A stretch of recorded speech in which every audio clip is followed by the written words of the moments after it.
Okay, I'm gonna give you a little background of where we were, where we're at, and where we're going. Nozzle 19 is graciously donated to us through Marathon Petroleum Company. They have a terminal down on Algonquin Parkway. They also have a terminal on Kramer's Lane, and they also have a terminal on Cane Run Road.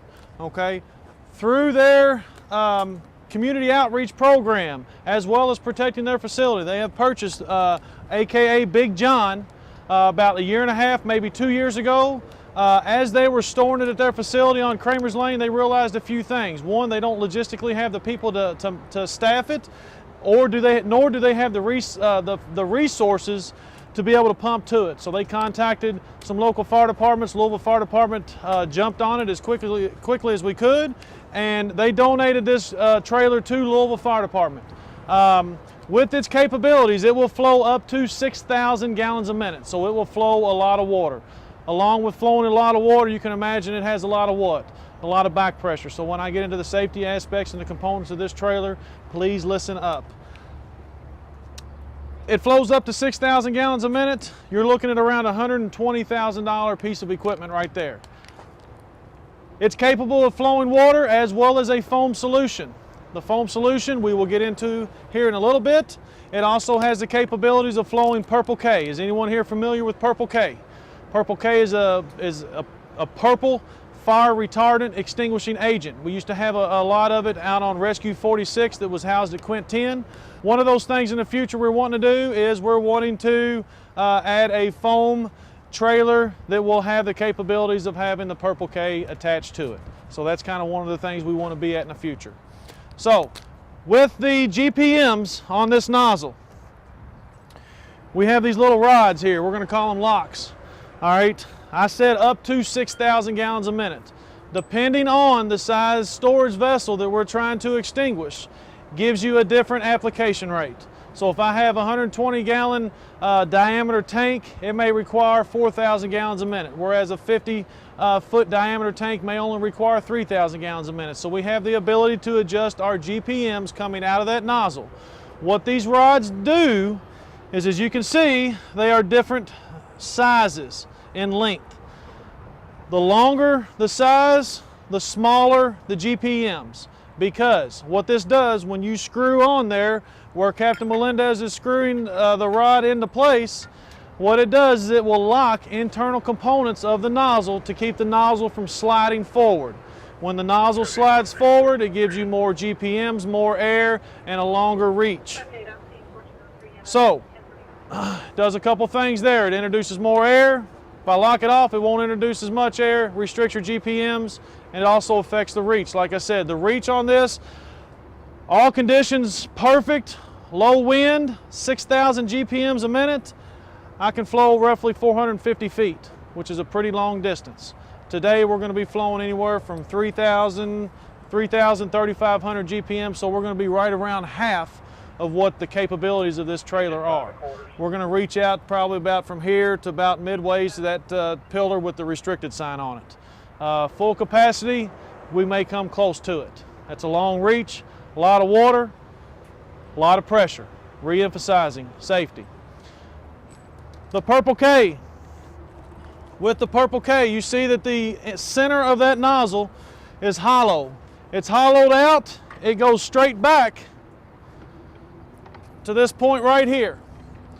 This is where you hook up the green line to here.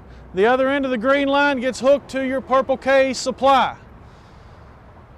When that's all hooked up, I can take one of these. I'm going to call this the Purple K nozzle, and what this is they have different ratings on them. This one here is rated for 25 pounds per minute, which we have the capabilities of going all the way up to 100 pounds a minute. So this one's 25. The larger the diameter of the circle gets, the more application you're going to get with the Purple K. If I'm not using Purple K, I put that blind cap on the center of the nozzle. All that does is just keep water from backfilling into the center of that nozzle and coming out that side intake there. All that is just a direction for the Purple K. It's not hooked up to any water or anything.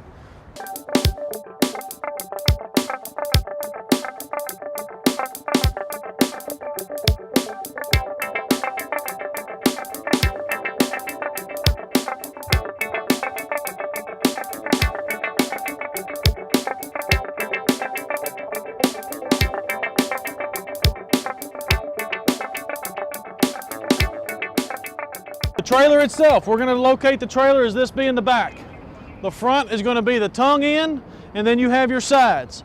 All of your intake hoses are coming in the back through these series of intakes. There are 6. You can see that. Does it mean I have to have 6 hoses hooked up to this valve system? No, I can only use 2. It just depends on what you're pumping through and what you're pumping to. So if I only have pumpers that are rated for 1,000 gallons a minute, I may need 6 hoses to be able to get 6,000 gallons per minute. But when I do hook hoses up, if I'm using anything less than 6, I want to evenly distribute the hoses throughout the series of intakes back here. Meaning, I don't want 2 intakes over here and nothing else. So if I'm using 2 intake, you can see the configuration we have. We have 1 on this end, 1 on that end. Would it hurt anything to put 2 in here? No, it would not, as long as it is evenly distributed to the back of the trailer. If I'm using 3, I can do 1, 2, and one of these 2 for my third line. It just depends. If I'm using 4, I can do these 2, those 2, or the middle 4. It does not matter, as long as it's evenly distributed. Water comes in. The unique part about this valve system is it all wires off to this one pipe right here that supplies the nozzle. There are no check valves. There are no backflow preventers. There are none of that. So if I open up this line that is charged to introduce water into the trailer, and I open up that valve over there before that line is charged, what's going to happen? It's going to backflow through that line. So you got to be real aware of that. When I introduce water into this system, water will automatically flow out this nozzle. There are no valves to shut this nozzle off once you open up these lines. What else do you notice about the trailer? The trailer is level, right? It's level for a reason. The reason being is when you set this trailer up, it has inclinators all the way around on each side to level this trailer out. You use the series of jacks. Right is down, left is up. Very important to make sure this trailer is level, because underneath this platform is a ballast tank. When you introduce water into the system and you open up this valve right here, this valve right here goes to the ballast tank. 300-gallon ballast tank. It adds about 2,500 pounds of weight to keep this trailer sitting where it needs to sit when you're flowing 6,000 gallons a minute. Very important that you fill that tank before you open these valves all the way up. So remember, I'm going to reiterate one more time. When I open these valves, I'm barely going to crack them. Fill up the tank, because as I'm filling up the tank, water's going to be flowing out this nozzle. Fill up the tank, and then I can open these valves all the way up.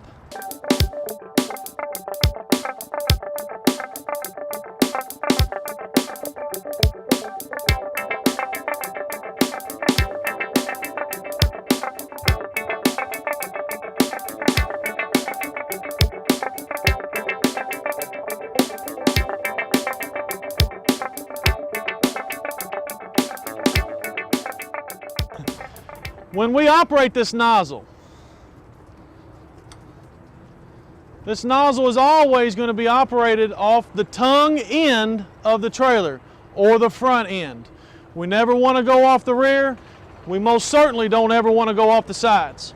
When you operate off the front, no more than the angle directly in line with the corners that we want to exceed on both sides. So we want to make sure we stay within the front parameters of this trailer. It's got a series of locks on it to lock the nozzle down. For our application today, we want to be safe. We're going to let you all get up here and play with the different movements of the nozzle. So while this nozzle is being flowed, someone will always be at this part of the nozzle and in control of the nozzle. If you walk past this person, we want this nozzle locked off, right there and right there. So when we go up here to adjust this nozzle, which by the way, these nozzles react very, very similar to the way our nozzles react on top of the apparatus. All the way to the right is going to be straight stream. All the way to the left is going to be fog. And it's a very impressive fog pattern when it's in this position. You'll see it displayed here in a second. So when anyone's up here adjusting this, we're always going to make sure that the nozzle is locked off and someone is at the control. We don't want any kind of fluctuations in our pressure to jump the hose, to move the trailer, or to move the nozzle, or for somebody who's not familiar with utilizing the nozzle to not be ready for it and the nozzle jerks, knock somebody off. Because if this thing does get away from you, it's going to sit here and spin 360 degrees, which could cause more problems.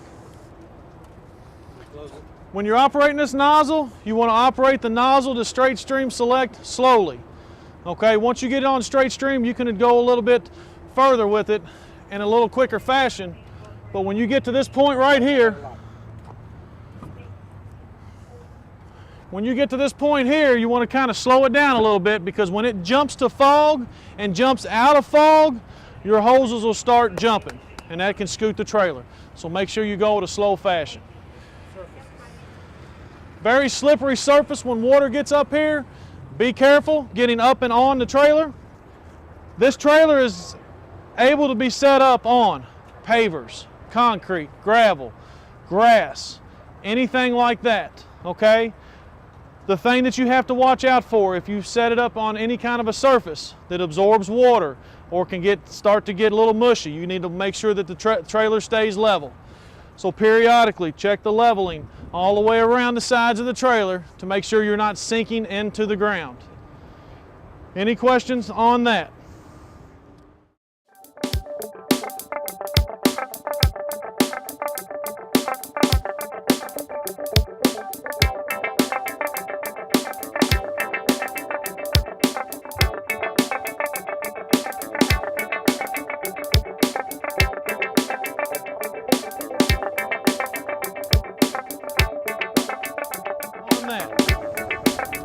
Foam system. I told you the capabilities that this nozzle has the capabilities of flowing foam through it. With that said, we're going to be utilizing what's called around the pump foam system. What that does is, we're normally accustomed to when we use a foam line, we've got a discharge of 1 3/4 inches coming off the discharge side of the pump, going to a foam eductor with a pickup tube on it. Pickup tube goes into a 5-gallon bucket, another 150 feet with a nozzle on it, we get foam, right? Other than your hazmat pumpers. That's how we get foam on our pumpers when we're using hand lines. Around the pump foam system is this. 1 3/4 inches off the side of the pumper, discharge, going to a foam eductor right here.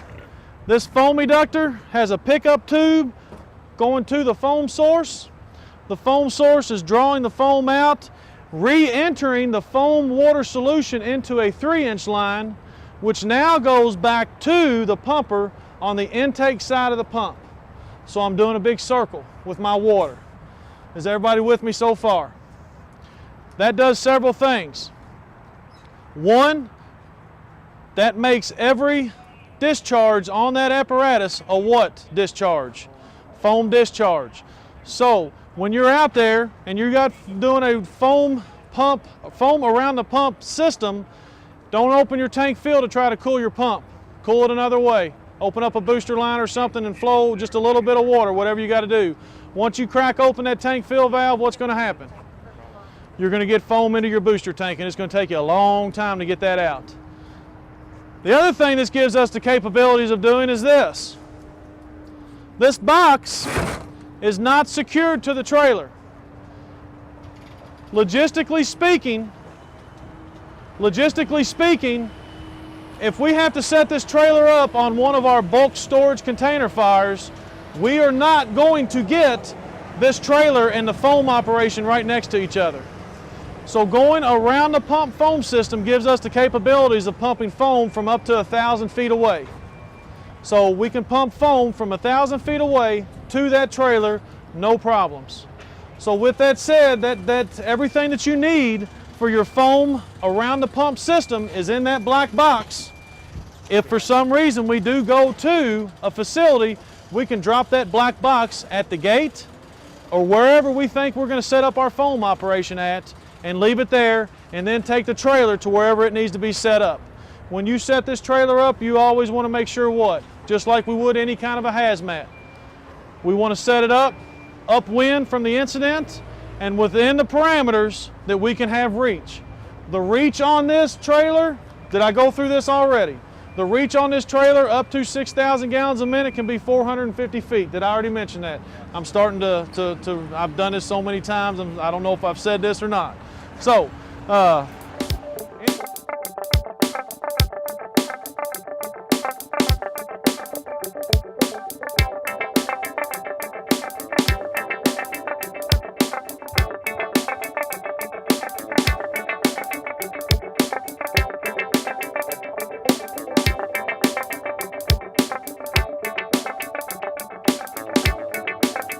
line it flows 125 gallons a minute. That's just what we've always done.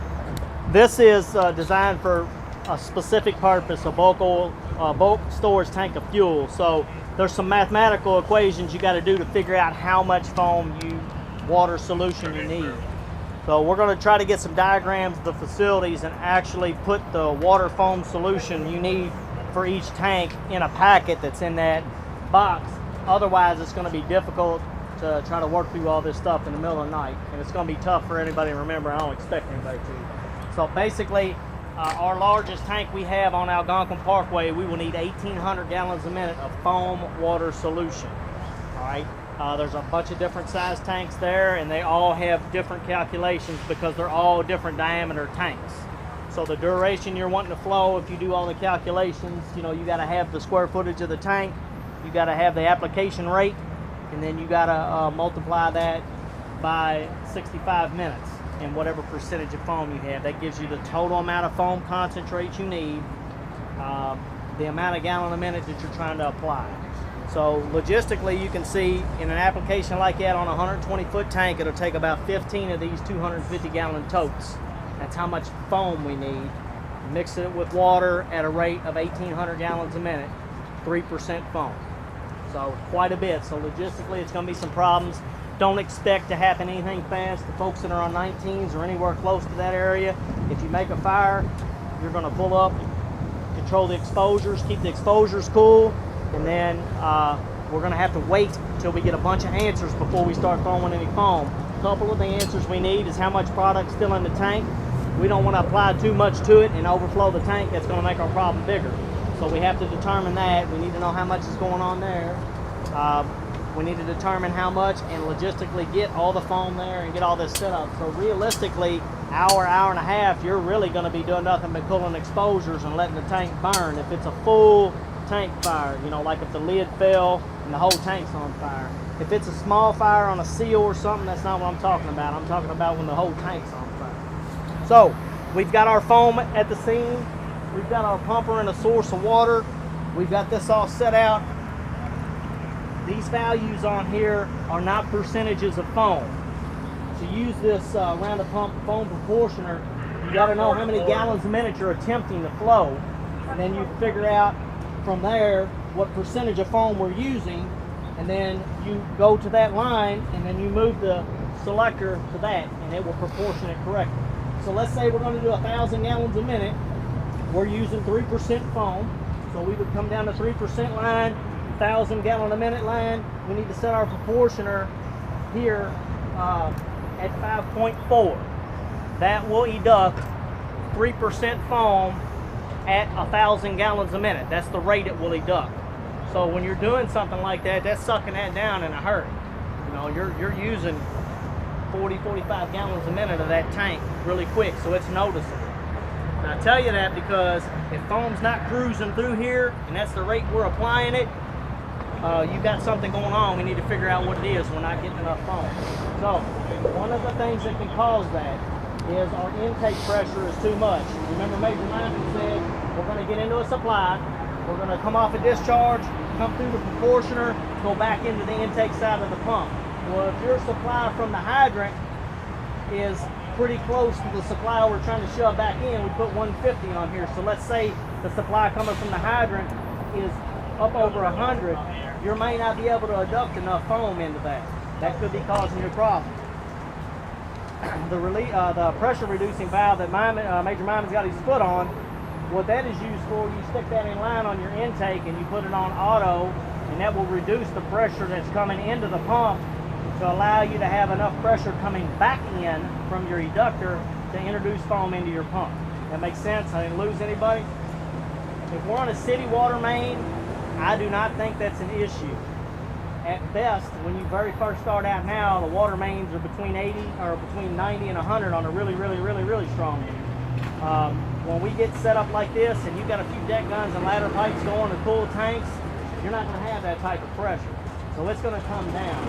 So when we trained with this before, we were able to educt foam, you know, 60, 70, 80 PSI coming in, we were still able to educt foam and do a good job. So I don't really think that's an issue. The issue is going to come in when we're in an industrial setting at a facility and they have a fire pump for their hydrant system and they control the pressure on the hydrant system.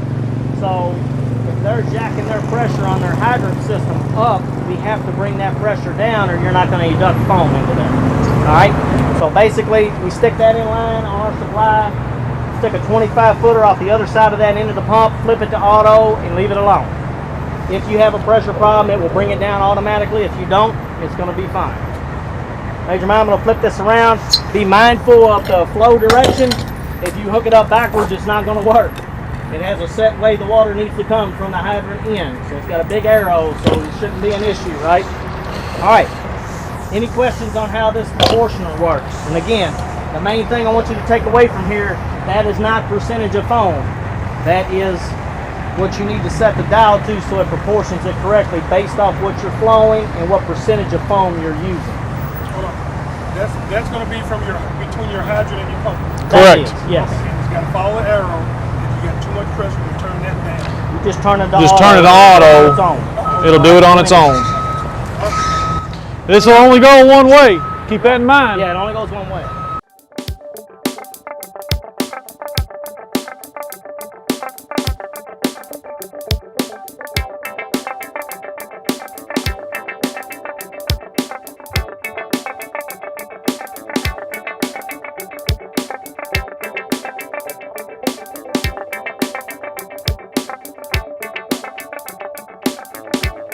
All right, move into drafting real quick because we got to speed this up so you all get some time on the nozzles and get the time to draft. So, drafting, we don't do it very often. If you're in the northwest corner of the city, you will, because McAlpin, the hydrants over there aren't real good, so we're set up to draft. The setup that's on 23s is what stays at McAlpin locks on Shippingport Island.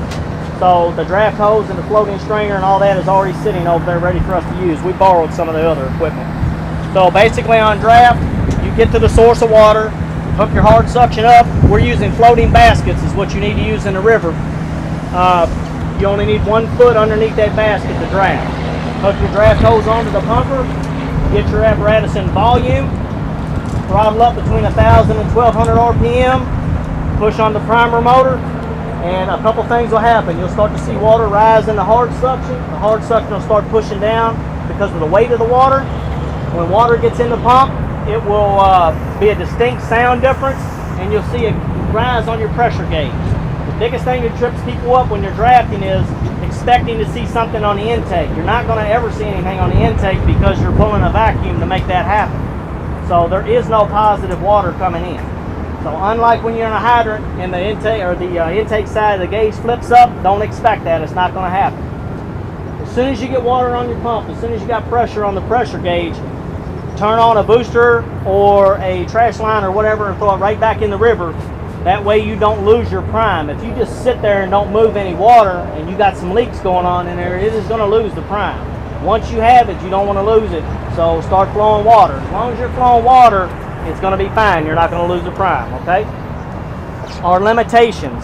Your limitation on how much you can draft is whatever the rating is on the pump. If you're on auxiliary 110, 1,000 gallons a minute. If you're on 23s, 2,000 gallons a minute. All these other ones, everywhere in between, is 1,500 gallon minute pumps. So expect that-ish. So if you get caught in the middle of a drafting operation or a large volume relay or supplying this trailer and you're on that apparatus 110 that's got a 1,000 gallon minute pump, we need to know, because we're probably going to get you out of there and get a bigger pumper in there, because you're limiting what we're capable of doing. Okay, so let somebody know if you have that on track. That's an auxiliary, good auxiliary. Use it all the time. We just need to know if you're trying to move a lot of water. The 5-inch discharge, high volume discharge, flow the capacity of the vehicle through it. If you're on a vehicle that is older than a 1998 or engine 16, they don't have any high volume discharges, so you need to use 2 3-inch lines, snap it into a 5-inch if you're trying to move big water. If you're on the auxiliary, same thing. Any of these other vehicles, you can move big water with 1 5-inch line. Okay? Our only other limitation when you're drafting is how much fuel is in the apparatus. And this goes for big fires even when you're on a hydrant, but definitely when you're drafting.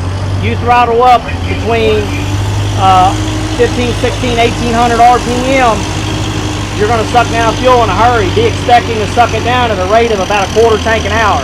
So captains, when you start defying people, remind them that. If you've never been told that, that's pretty accurate.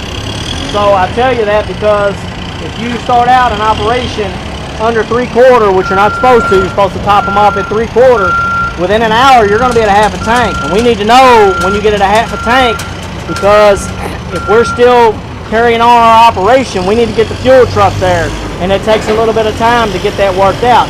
Don't tell me at a 1/4 tank that you're low on fuel, because you're going to end up shutting down. We can't get it out there that fast, get it in position, get it filled up. So the guys that are bringing a fuel truck out, we need a little bit of time to work that out. So we want to know around a 1/2 tank, because if we're carrying on what we're doing, we need to get the fuel truck there pretty quickly. Any questions on trailer, round the pump foam system, or drafting? Any no questions? Real quick, Colonel Delaney hit on high volume relays. Okay, know the distribution system within the city. Okay, know if you're on a 20-inch main, or if you're on an 8-inch main, or if you're on a 6-inch main, or if you're on a 48-inch main. We're accustomed to using only 1 5-inch supply line going into our pumpers, correct? We feel like that's our adequate water source. When you know you're going to be flowing a lot of water, nothing says you cannot use both sides of that hydrant. Use both of those. Run one intake to the side of your pumper and one to the front or the rear, whichever apparatus you're on. Utilize these pumpers to the fullest of their capabilities. We can flow a lot more water with these new pumpers now, with the new horsepower that we have in them, the larger pumps we have in them, and so forth. So utilize and take advantage of all the water that we have beneath our feet. Any other questions before we start flowing water? Okay, remember the safety things about this. Someone's always going to be up here at the control. If anyone goes past that point, we're going to lock it off. Everybody good with that? Okay, one company to engine 23, one company to 6s, and one company back here to me at the trailer.